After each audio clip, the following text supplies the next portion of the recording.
tu as déjà utilisé la natation comme moyen de transport? Ton premier souvenir d'actualité? C'est quoi ton record d'apnée? C'est quoi ta position sur le tatouage? À quel âge t'as eu ton premier téléphone portable? Tu as déjà fait l'amour dans un bassin olympique? Tu fais quoi dans l'armée? J'ai une vague impression que l'eau, ça te saoule un peu. C'est prouvé qu'il y a une hydrodynamie de l'absence de poils?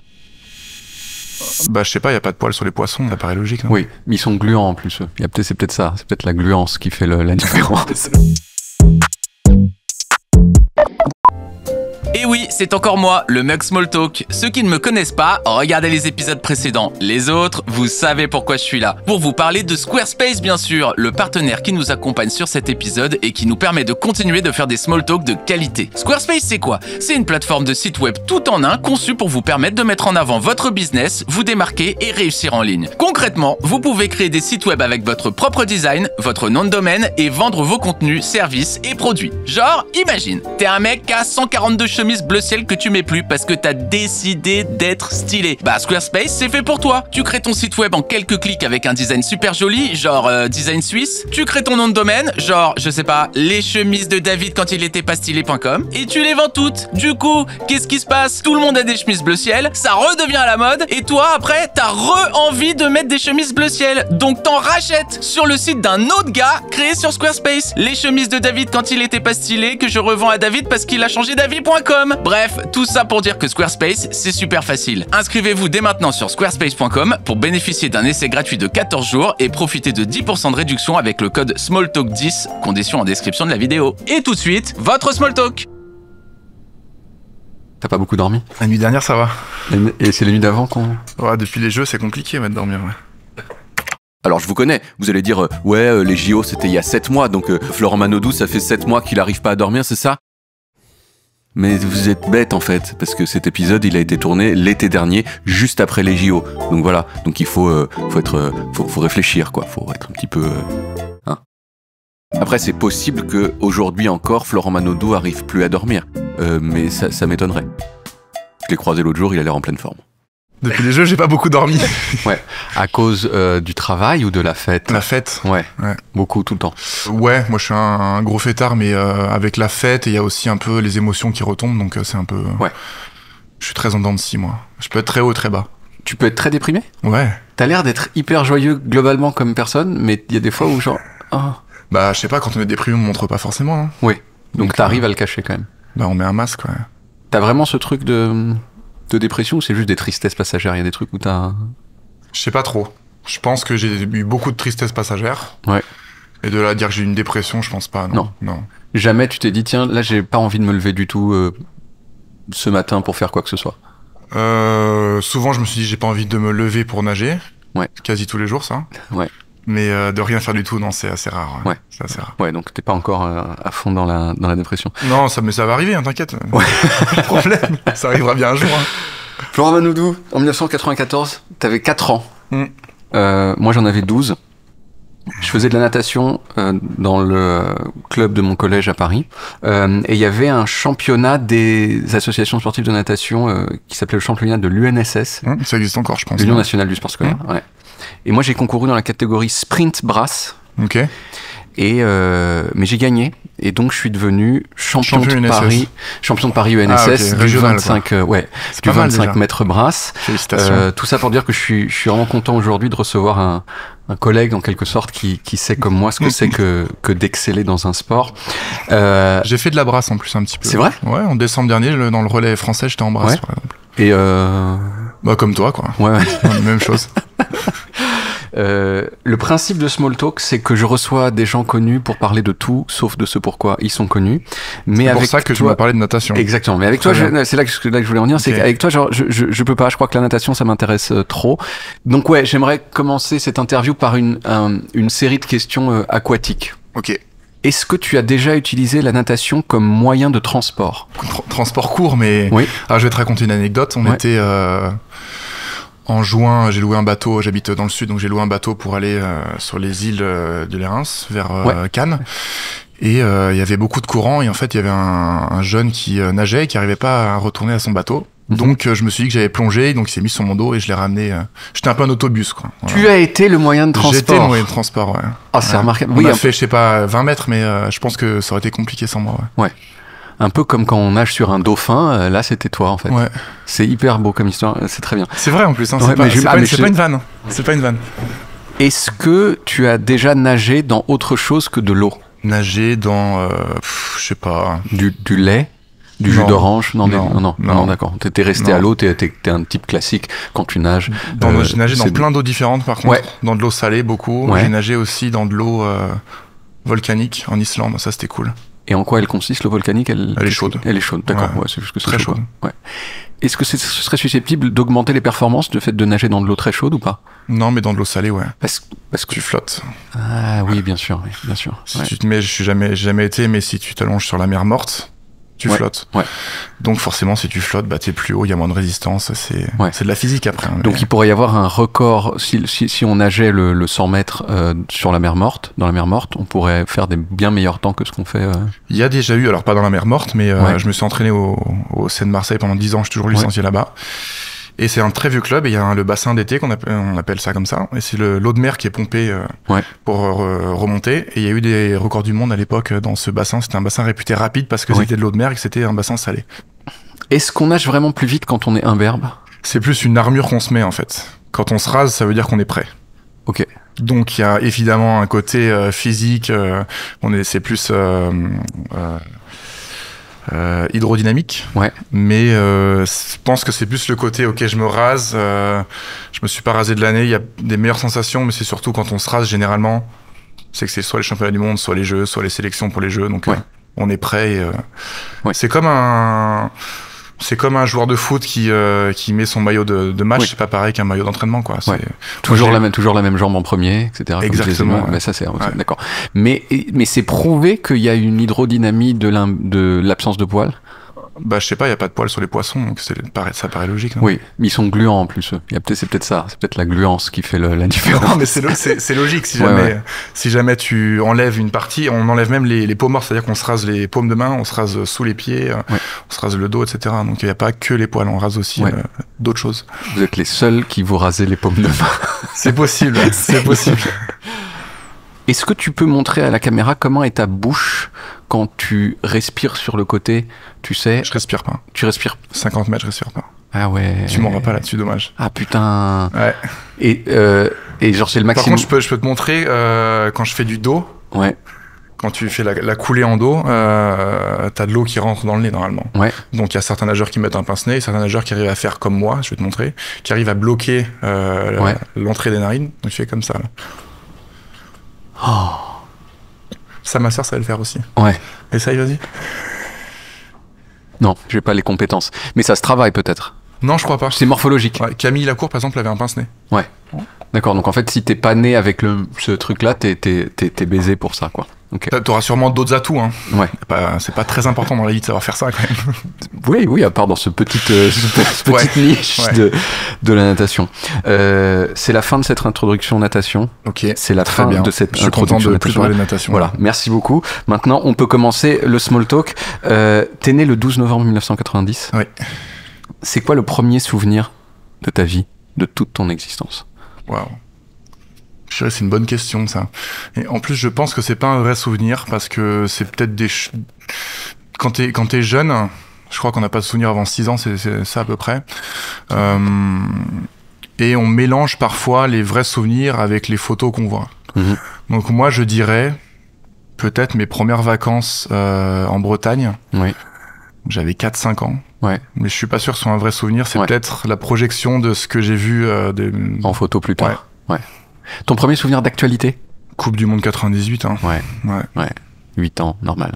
Après, moins gai, je dirais les attentats de 2001. Ouais. Ça, j'étais au collège, je m'en rappelle aussi très bien. Ouais. Mais 98, beaucoup mieux. Ok. Tu te souviens où t'étais le 11 septembre 2001? Ouais, j'étais en cours de français. Ouais. J'étais en 6e. Et puis tu rentres, en fait, on n'avait pas de réseaux sociaux à l'époque, donc tu rentres à la maison et je suis même pas, non, il n'y avait pas de chaîne d'infos à cette époque-là non plus. Donc on avait vu ça au journal de 20h et c'était c'est choquant. Ouais. Tu te souviens d'une grande tristesse d'enfant? Ouais. Quand j'avais 10 ans, c'est marrant parce qu'on en a parlé tout à l'heure avec mon agent. Oui. Donc je faisais de la natation et du handball Et après une mauvaise note, ma mère m'a déchiré ma licence de handball parce que c'était le sport que je préférais. Et donc j'ai arrêté le handball et j'ai continué à nager. Ça m'a rendu triste. Ouais.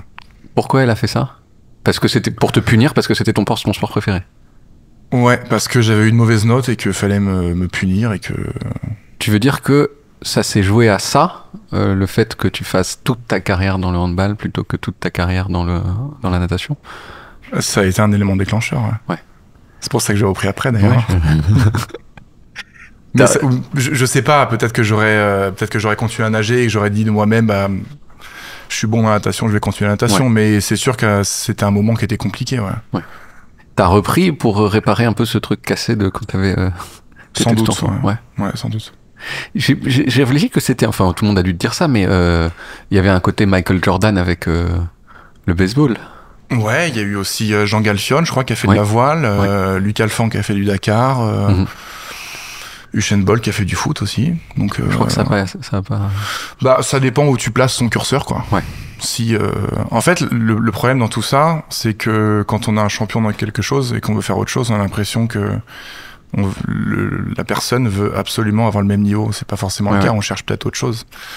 Mais est-ce que c'est vrai, mais Usain Bolt était moins fort en foot qu'en athlète, ça c'est sûr. Ouais. Mais est-ce qu'il a pris son pied? Ouais. Sans doute que oui. Et toi, ton pied a été pris aussi avec le hand? Ouais, carrément. C'est ça que j'allais chercher. Ouais. Il n'y a pas ce truc de en fait c'est vrai qu'on se projette et on se dit bah attends, tu connais le tel niveau d'excellence, tu connais un tel niveau d'excellence qu'ensuite doit y avoir une petite tristesse à pas avoir exactement. Je n'excelle pas dans tous les domaines dans ma vie. Hein. Heureusement d'ailleurs. Heureusement. Ouais. J'excelle en natation, mais après le reste. C'est quoi le sport où t'es vraiment nul? En fait, je pense qu'il y a toute une catégorie de sports où je ne peux pas utiliser mes qualités physiques. Oui. Où je suis pas forcément bon. Donc tous les sports très techniques, je dirais le golf, je suis pas très fort. Ouais. Je pense que l'équitation, je suis pas bon non plus. J'aime beaucoup le sport auto, mais pour avoir des sièges à ma taille, c'est compliqué.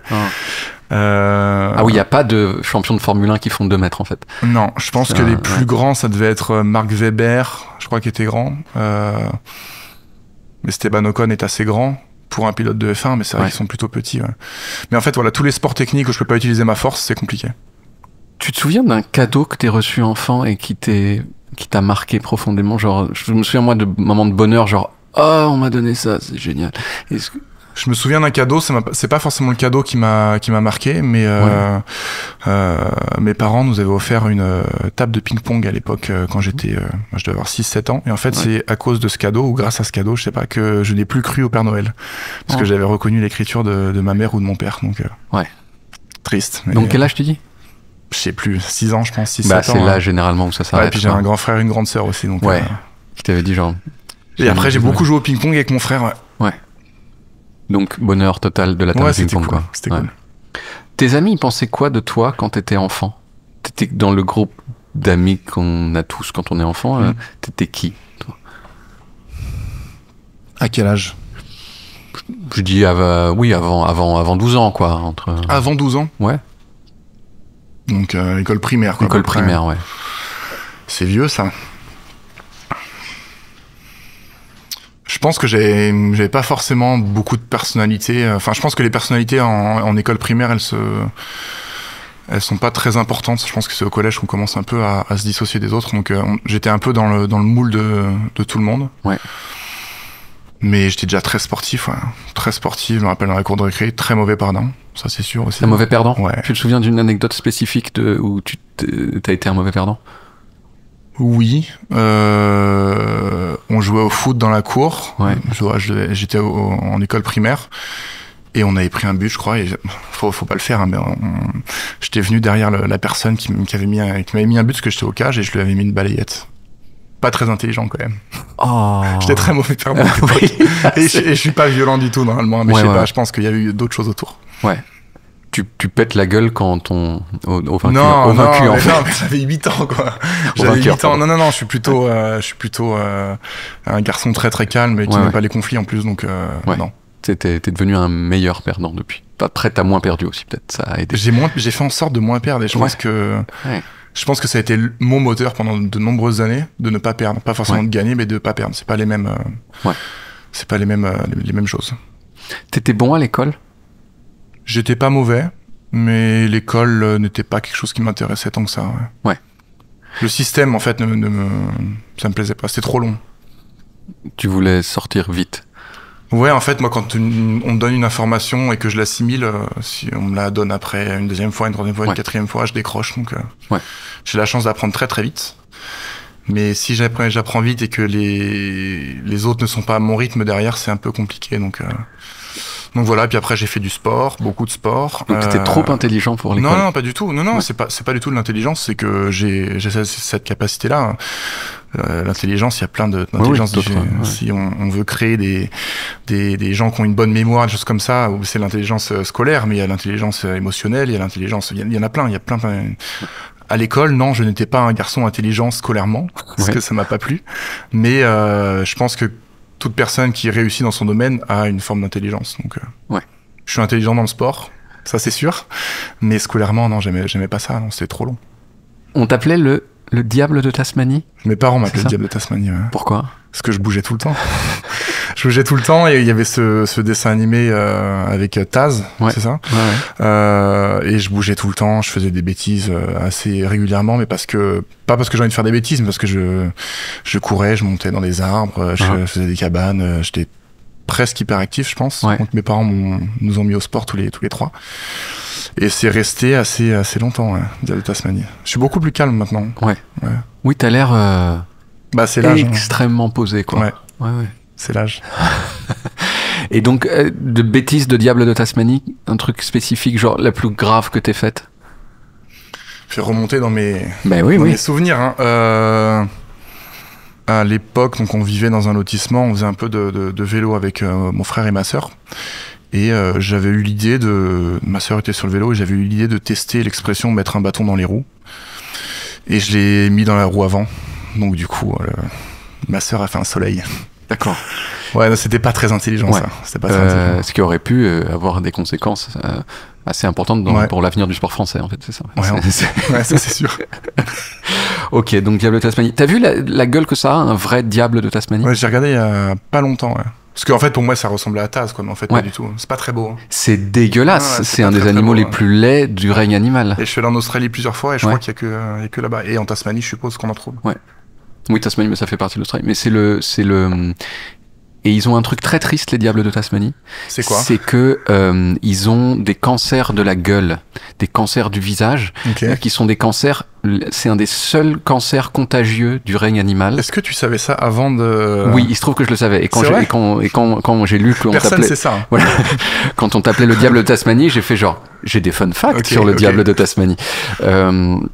Et donc ça leur fait vraiment des visages beaucoup moins bien. On pourra peut-être mettre un visage de cancer de diable de Tasmanie moi je veux ici. voir. Ouais. Bah attends, on va taper ça immédiatement et on va te montrer un cancer du diable de Tasmanie. Comme ça on s'enrichit mutuellement, quoi. Tumeur faciale transmissible du diable de Tasmanie. Je t'attendais pas à parler de ça, hein. Voilà. Tu vois, et du coup son visage est nul ensuite. Il est nul. Et ça provoque le décès. Ok. Voilà. C'est un peu méchant cet animal aussi, non ? C'est un peu... Oui, tu veux dire que c'est bien fait pour sa gueule qu'il ait le cancer du visage ? Non, pas du tout. Tu fais les raccourcis que tu veux après, mais tu ne t'avais pas qu'à ça pas dans la être bouche. aussi méchant, sale diable de Tasmanie. À quel âge t'as eu ton premier téléphone portable ? En 4e, donc je devais avoir 13 ans. 13 ans. 13 ans, ouais. Tu te souviens ce que c'était ? Qu'est-ce que t'as fait avec ? C'était un 3410, Nokia 3410. Ce que j'ai fait avec, j'ai joué à Snake, comme tout le monde. Ouais. T'as senti ça comme un grand jour, un jour important d'avoir un téléphone portable ou rien à battre ? Ouais, j'étais content quand même. Mon frère et ma sœur en avaient déjà, donc j'ai envie un peu de leur ressembler. Premier baiser ? Quel âge ? Avec ou sans la langue ? Avec. Avec la langue, je dirais 12 ans, 12-13 ans. Ouais, normal. C'était pas la meilleure expérience de ma vie. Non ? Non. Qu'est-ce qui... L'histoire. Ouais. L'histoire est drôle en plus. Je pense que j'étais en 5e ou en 4e et j'avais une copine qui n'était pas amoureuse de moi et je n'étais pas amoureuse d'elle du tout, qui était plutôt populaire, donc elle avait déjà eu des copains et moi je n'avais jamais fait de bisous avec la langue. À cet âge-là, on se sent très vite en retard. Donc elle m'avait proposé de faire ça à une boum, donc j'ai fait ça à une boum, voilà. Oui, elle est venue vers toi pour te le proposer, quoi. Voilà, je l'ai fait. Je suis un bon samaritain, donc... Ouais, mais t'en as tiré aucune joie personnelle? Juste de le faire, quoi. Ouais. Non. Oui, t'as gagné en expérience. Voilà. Ouais. Et ça s'est mieux passé depuis? Un peu mieux, ouais. Ouais. Bah, l'expérience. Hein. Ouais. Grâce à ça, je pense. Grâce à ça. Non, mais t'as commencé à apprécier, peut-être. Bah, t'apprécies plus quand t'aimes la personne. Oui. Ou que tu la désires, en tout cas. Ouais. Ça, c'est vrai. Et donc c'était mieux fin de collège, début de lycée, quoi, tu vois. Ouais. Au moment où ça commence un peu plus, ouais, tout à fait. T'as déjà un petit peu commencé à répondre à la question, parce que si une des filles populaires du collège t'a proposé de te rouler des pelles spontanément, c'est bien que t'étais un petit peu dans le haut de la hiérarchie du cool. C'est bizarre cette interview. Bah oui. Je suis en train d'écouter la question là pour les... Ok. Est-ce que t'étais dans le haut du panier du cool? J'étais en 6e, pas du tout. Ouais. Et en 5e, beaucoup. Je sais pas pourquoi. Donc. Y a pas eu un truc physique qui s'est passé? Non, en fait, je pense que l'être humain est un peu comme ça. J'ai eu peut-être une copine, puis après, vu que j'ai une copine, bah, je devais certainement être plus intéressant pour toutes les filles qui sont autour. Donc du coup, j'en ai une deuxième, puis quand t'en as deux, bah, c'est logique, quoi. Ouais. C'est comme quand t'as deux, trois personnes dans un bar, y a pas grand monde, mais si tu vois une cinquantaine de personnes, tu vas y aller parce que tu dis c'est cool, il y a quand même 50 personnes. Classique. Florent Manodou, c'est un bon bar. C'est ça, la preuve, il y a plein de meufs sur lui. C'était un bon bar en 5e. Voilà. Après, ça c'est un peu aplani, quand même. Mention au bac? Non, j'ai pas le bac. Pas le bac. Non, j'ai arrêté 3 mois avant. Ouais, rien à foutre. Tu nageais. Ouais. Tu veux l'histoire encore? Ouais, je veux toutes les histoires, moi, le plus possible. Celle-ci, elle est cool. Ouais. Donc, je n'aimais toujours pas l'école. Et quand on arrive au lycée, il faut quand même bosser un peu plus. Les devoirs, ça dure longtemps. Et en fait, moi, c'est arrivé en même temps du bi-quotidien. Je commençais à m'entraîner 2 fois par jour. Donc, je m'entraînais de 6h à 7h30 avec mon frère qui me coachait. Puis ensuite, j'allais au lycée de 8 à 18. Et après, j'allais en muscu. Et après, je renageais. Et j'étais d'abord en première S. Et ça a été un petit peu compliqué parce que quand tu loupes 2 semaines de cours parce que tu pars en compétition ou en stage, pour récupérer 2 semaines avec de la physique, de la chimie, des maths qui sont un peu plus compliquées que des fractions, des divisions, bah et surtout quand t'aimes pas l'école, bah tu lâches petit à petit. Donc je suis passé en première STG. Qui s'appelle STMG maintenant, donc en gestion, marketing et tout. Ça s'est plutôt bien passé. Je suis allé en terminale et après j'ai fait 2 trimestres en terminale. Sur les 2 trimestres, je pense que j'ai eu une centaine de demi-journées d'absence, donc ce qui équivaut à un trimestre. Donc c'est pas ouf. Et donc je dis à mes parents, bah j'ai envie d'arrêter de nager parce que j'ai envie d'arrêter le lycée parce que j'aime pas et que je veux faire de la natation, quoi. J'ai eu la chance d'avoir ma sœur avant qui avait réussi parce que je passe, ça c'est en 2008 ou 2009, donc ma sœur avait été championne olympique, etc. Donc moi je le savais, je disais si ma sœur a fait ça, mes parents ne peuvent pas me refuser ça. Ouais. Et donc mes parents ont appelé le proviseur, ça j'étais pas au courant évidemment, pour se mettre d'accord pour que je continue. Donc j'ai un rendez-vous avec le proviseur et mes parents. Donc le proviseur il parle pendant 1 heure, ce serait bien que tu continues, t'as pas besoin de faire tes devoirs, tu vas avoir le bac. Je l'aurais eu, je pense, pas du tout avec mention, mais je l'aurais eu. Et j'avais 17 ans, 18 ans, je pense, 18 ans, parce que j'avais redoublé. Et d'un coup je stoppe le proviseur au bout d'1 heure, 1 heure et demie, et je lui dis dans les cieux, je lui dis monsieur, vos projets ne sont pas les miens. 18 ans. Bim. Donc il a sorti une feuille de son bureau et j'ai démissionné du lycée. Ouais. Je pense que mes parents ont une petite goutte de sueur à ce moment-là. Ouais. Mais j'aime bien me mettre dans des situations un peu compliquées. Ça me plaît. Il y a du panache, quoi. Ouais, gros panache à 18 ans. À ce moment-là, je me disais pas qu'il y avait du panache. J'ai envie de faire ça. Il y a rien qui peut m'arrêter, donc j'ai fait ça. Et finalement, t'as bien fait. Ça a fonctionné. Ouais. Non, t'as pris un risque à marcher, quoi. Ouais. Ça veut pas dire qu'il faut le faire. Hein. Ouais. T'as eu le temps de faire des petits boulots ou pas? Non. J'ai eu des potes qui ont fait beaucoup de petits boulots et l'été, donc j'allais les voir et je passais pas quasiment toute la journée avec eux, mais c'est pas moi qui bossais. Mais non, je nageais. J'ai été très vite dans l'armée parce qu'ils font des contrats pour les sportifs de haut niveau. Donc j'ai pas eu besoin de faire des petits boulots et j'ai été aussi un nageur très rapide et j'ai réussi très tôt, donc j'ai commencé à avoir des sponsors et un salaire un peu plus élevé, donc j'avais pas besoin de faire ces petits boulots l'été. Ouais. Je voulais te parler justement du fait que tu étais militaire. Moi je crois que je suis une des seules personnes en France qui regrette de pas avoir fait son service militaire, enfin de pas l'avoir fait de façon obligatoire quoi. J'aimais bien l'idée que on le fait tous, on se retrouve avec plein de gens, etc. On pourrait dire bah ouais tu peux faire un service militaire volontaire, mais du coup tu te retrouves vraiment avec des gens qui aiment ça, qui vraiment adorent ça, et c'est peut-être pour ça que j'ai pas fait. Donc moi ça me fascine un peu. Tu fais quoi dans l'armée? Alors moi je ne suis plus dans l'armée maintenant, mais c'est pas un contrat d'image parce que c'était mon employeur, mais donc tu fais 1 ou 2 journées avec d'autres militaires en caserne ou en base aérienne, mais c'est pour faire rayonner l'armée, donc tu vas surtout au championnat du monde militaire, tu vas au championnat d'Europe militaire, aux jeux militaires, tu fais quelques trucs avec eux. Maintenant il y a des semaines de cohésion avec tous les sportifs, mais j'ai été aussi en équipe de France militaire de hand, ça c'était cool. Mais on n'a pas grand-chose de militaire de carrière, non, c'est sûr. Mais on fait rayonner l'armée, donc... Mais t'as des compétences de combat? Non. Si on t'envoie à la guerre, tu sauras faire? Ah, ça va être compliqué. Hein. Ouais, ça va être compliqué. Après, moi, j'étais dans un régiment d'artilleurs, donc c'est plutôt en arrière. Tu pourrais pas être nageur de combat, par exemple? Il y a un ancien, alors moi... Pour porter des gens moi, pas forcément, mais il y a un ancien nageur qui est médaillé olympique, qui s'appelle Hugues Dubosc, qui est resté, donc qui était aussi militaire comme moi, et qui est resté, qui est maintenant en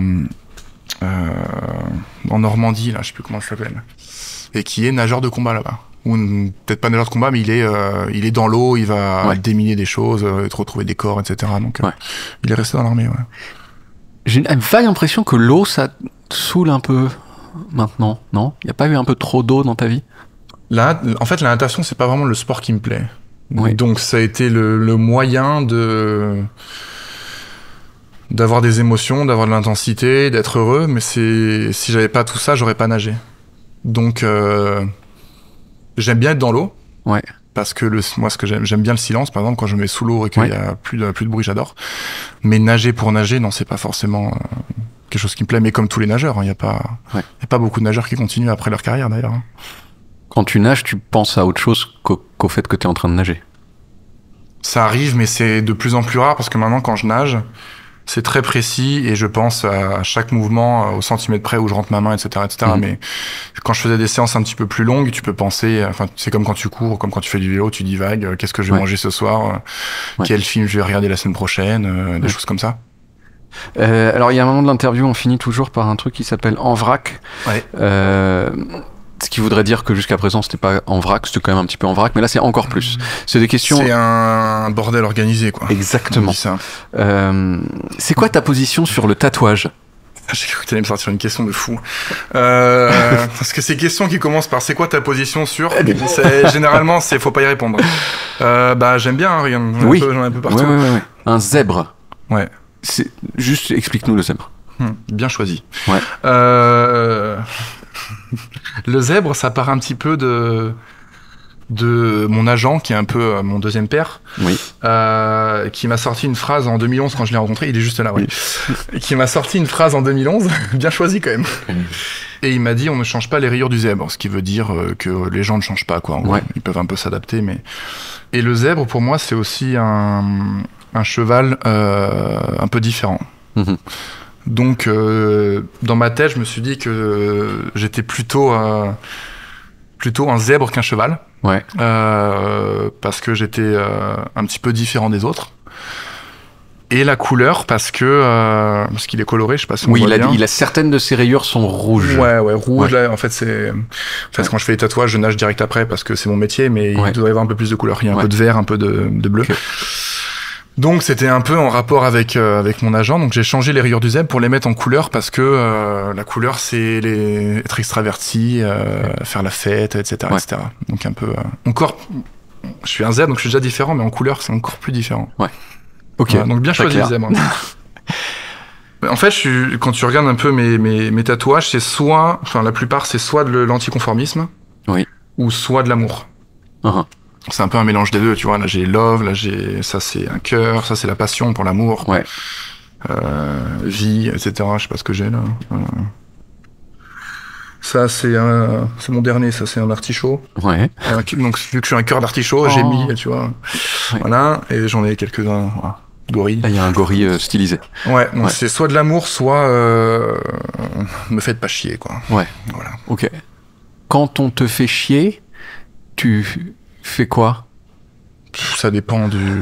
Non, je dis ça parce qu'en fait, t'as l'air d'avoir la possibilité structurelle de faire taire les gens, tu vois. Ouais. Avec, je me suis jamais battu. Jamais de ta vie. Non. Sauf la petite tape sur le cou. J'avais 8 ans. J'avais 9 ans. Non, je me suis jamais battu, mais parce que je pense que les gens ne veulent pas se battre avec moi déjà. Mais je suis beaucoup plus inoffensif que quelqu'un de plus petit que moi, je pense, parce que j'ai aucune technique. Mais pour faire... qu'est-ce que je fais Tu saurais s'il fallait se battre, est-ce que tu saurais faire? Bah techniquement non, mais il faut pas que je touche par contre, parce qu'autrement ça ferait mal. Mais parce que je suis grand, c'est tout. Ouais. Et que j'ai de la force, mais j'ai aucune technique. Ouais. Et donc qu'est-ce que tu fais quand on te fait chier? C'est ça là? Bah je me fais des tatouages déjà. Putain, ma vénère. Déjà je me fais des tatouages. Ouais. Quand on me fait chier, je pense que je pars. Je me barre, parce que j'ai pas envie de... Ouais. Je préfère rester dans ma bulle. Je fais la gueule en fait, je pense. Ouais. Je parle plus et je reste dans mon truc. Et... T'es jaloux ou pas dans tes relations? Non, j'étais jaloux avant. Ouais. C'est vrai? Ouais. Comment se manifestait tes jalousies? Bah dans ma tête la plupart du temps. Ouais. Pas forcément des choses... je faisais pas forcément des actions, mais dans ma tête ça arrêtait pas de tourner, quoi. C'est un enfer. Ouais. Et je me suis rendu compte en fait que fallait arrêter, et donc j'ai arrêté d'être jaloux. Ouais. Bah c'est simple. Après il y a l'âge aussi, hein, certainement. Quand on est plus jeune, on a un peu moins confiance en soi, etc. Mais... Ouais. Mais je pense pas être jaloux, faudra demander aux personnes qui sont autour de moi, mais je pense pas, je crois pas. Ouais. Non, monsieur l'agent. Non, je pense pas être jaloux. Ouais. T'as un talent qui sert à rien? Genre, je sais pas, des trucs, des gens qui peuvent mettre, je sais pas. Ah mais si! Bah ça sert du coup. Ça sert. À toi ça sert. À l'époque, je me rappelle que je faisais ça avec ma sœur. Ma sœur a pas de cartilage dans l'oreille, donc on arrivait à se plier l'oreille comme ça, à se le mettre là. Mais j'arrive plus. Ça fait très longtemps que j'ai pas essayé, je t'avoue, mais... Faire un petit paquet d'oreilles en fait. Voilà. C'est ça. Ouais, ok. Ça sert vraiment à rien. C'est vrai que ça sert vraiment à rien. Ça sert vraiment à rien, mais en tout cas, on aime bien quand même. À quel point est-ce que t'aimes bien les voitures? J'adore les voitures. Pourquoi? Parce que ça va vite ou parce que... y a quelque chose d'assez commun dans tout ce que j'aime, je pense que c'est l'intensité. Ouais. J'ai besoin de choses intenses pour me sentir vivant. Autant en haut qu'en bas, hein, évidemment. Donc j'aime beaucoup la vitesse, j'aime beaucoup la moto par exemple, j'aime beaucoup... faut que je passe la PAC, mais faut que je saute en parachute tout seul. J'ai déjà sauté plusieurs fois en tandem. Mais j'ai toujours besoin de me sentir un peu vivant, et je pense que c'est un peu à cause du sport aussi, parce que ça nous met sur des niveaux d'intensité énormes, et après quand on l'a plus, ben on en veut encore, quoi, comme une drogue, et on le cherche dans d'autres domaines, on le cherche aussi dans les relations humaines. Je suis très passionnel dans mes relations, donc voilà, on le cherche un petit peu partout. Malgré mon calme apparent, j'aime avoir des moments intenses. D'intensité. Si tu devais avoir un handicap, lequel tu choisirais? Je dirais... Bon, je sais pas en fait. Bon, je te donne un choix. Ok, vas-y. Absence de coude. Ou absence, c'est des questions de soirée, ça. Ouais, ok. Est-ce que tu préfères avoir les dents en mousse? C'est exactement ça. Question. Ouais, d'accord. Bah, celle-là, tu la connais? Pas de coude ou pas de genou? Pas de coude ou pas de genou? Ouais. Mais du coup, t'as rien en dessous de... Non, c'est tout droit, y a pas d'articulation, si tu veux. T'as la hanche et t'as la cheville. Et rien, et entre les deux, c'est tout raide. Pas de coude, mais à gauche.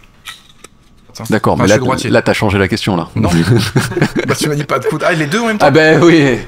Pas de coude au machin. Eh ben oui, sinon c'est trop facile. Bah, je sais pas, c'était au pluriel. Hein. Ouais. Pas de coude ou pas de coude au pluriel ou de genou au pluriel. Okay. Donc soit tu marches comme ça, soit t'es comme ça et tu fais ça. Je l'ai pas de genou. Pas de genou. Ok, très bien. Moi c'est ce que je choisirais aussi parce que c'est quand même important de pouvoir faire ça. Pas que ça, mais genre ça, tu vois. Boire son café. C'est impossible sinon. Tu dois boire comme ça ou au robinet. C'est quoi avoir une paille. C'est quoi la chose la plus illégale que t'aies faite de ta vie? Je peux pas le dire. J'ai fait plein de choses illégales. C'est quoi la chose la plus illégale que t'aies faite de ta vie que tu peux dire? Le plus illégal, ça veut dire quoi? Ça veut dire le... Bah, ce qui donnerait la sanction la plus lourde. Genre les meurtres, je peux pas dire. Voilà. Enfin, tu peux, mais si c'était il y a plus de 30 ans, je crois. Sachant que j'en ai 33, c'est chaud. C'est chaud. J'ai roulé très vite sur la route. Beaucoup trop vite par rapport à la loi, c'est ça? Ouais. Combien? 295. Mais en Allemagne, sur les endroits où tu peux? Pas du tout. 295 sur une route limitée à 130? Ouais. Ok. Ouais. C'était avec ma vieille Porsche. Je suis fan de Porsche. J'avais une 964 Turbo, c'est la Porsche de Bad Boys pour ceux qui connaissent pas trop. Et c'était de nuit, il y avait personne, etc. Bon, je me trouve des circonstances atténuantes, hein, mais comment tu négocies un virage à 295? Mais il n'y a pas de virage, c'était sur l'autoroute. Oui, d'accord. Et tu savais que pendant un énorme moment, il y avait quelqu'un devant, en fait. J'avais un pote devant qui... Un éclaireur. Qui disait genre, c'est bon, là, ok. Il y a personne, Il y a personne, tu peux aller. Mais en fait, je suis pas... J'ai fait une fois, après, j'ai rarement roulé au-dessus de 200. Non, mais par exemple, en ce moment, j'ai une Mercedes, par exemple, qui sans doute va à plus de 200. J'ai roulé peut-être une fois à 170, quoi. Mais la vitesse, c'est pas forcément ce qui me botte le plus. Ce qui me procure des sensations en voiture, c'est plutôt prendre des courbes le plus vite possible. Ça, c'est plus fun. Parce qu'il y a du danger. Ouais. Voilà. Mais il y a peut-être moins de danger que de rouler à 300. Hein. C'est vrai, mais quand même un petit goût de je vais peut-être mourir. Ouais, j'aime bien ça. Ouais. Bah, quand tu te sens vivant, quoi. Quand tu meurs presque. Non, j'ai jamais été comme ça. En fait, j'ai fait pas mal de conneries, mais pas jusqu'au... Ouais. Pas jusque je vais mourir, quoi. Quand même. Dernière question, est-ce que tu as déjà fait l'amour dans un bassin olympique? Ouais. C'était nul, hein. C'est nul dans l'eau. Je suis assez d'accord sur le fait que c'est nul dans l'eau. T'as essayé aussi? Pas un bassin olympique, mais de l'eau, ouais, de l'eau. Il y a un problème de... De quoi? Non, après je me suis dit, bah non, en fait, pourquoi dire ça publiquement? Non, il y a des problèmes mécaniques, en fait. Ouais, c'est nul. C'est nul. Ok, merci beaucoup pour... Merci à toi. Bon bah cet épisode il est fini, va y avoir plein d'autres épisodes et si vous voulez être sûr d'en manquer aucun, voilà, je me suis permis de te fermer ta gueule parce que t'es pas stylé. Voilà, maintenant ça c'est le nouveau David, le David de 2025, un petit peu plus sexy, en tout cas je l'espère. Bon, tout ça pour vous dire que faut s'abonner, c'est nécessaire. Moi c'est ce que je vous conseille en tant que mec stylé.